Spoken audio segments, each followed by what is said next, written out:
শ্বশুরবাড়িতে থাকলে মাঝে মাঝে পেঁয়াজি বানিয়ে খাওয়া হয়। আর বাপি খুব একটা ভাজাভুজি খায় না, তাই মা আর একার জন্য পেঁয়াজি বানায় না বললেই চলে। সেদিনকে মায়েরই একটু পেঁয়াজি খেতে ইচ্ছা হয়েছে, তাই ভাবলাম আমিই বানিয়ে খাওয়াই।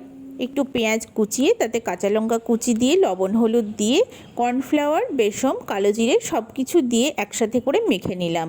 আমি পেঁয়াজিতে একদমই জল দিই না, পেঁয়াজের যে রসটা আছে সেটা দিয়েই খুব ভালোভাবে মাখা হয়ে যায়। হাতে সময় নিয়ে করলে পেঁয়াজটাকে আধ ঘন্টা মতো লবণ মাখিয়ে রাখলে বেশ নরম হয়ে যায়। আজকের অত কিছু করিনি, মাখিয়ে সঙ্গে সঙ্গে ভেজে নিয়েছি। আজকের এই পেঁয়াজিগুলো আমি পুরো সর্ষের তেলে ভেজেছি।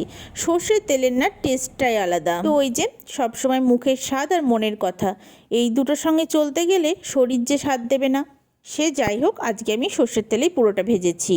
কর্নফ্লাওয়ার দেওয়াতে বেশ খাস্তা হয়েছিল। আমার মাসি না এই ভাজাভুজিগুলো ভীষণ ভালো বানায়। ওর হাতের ভাজাভুজি খেতে আমার সব থেকে বেশি ভালো লাগে।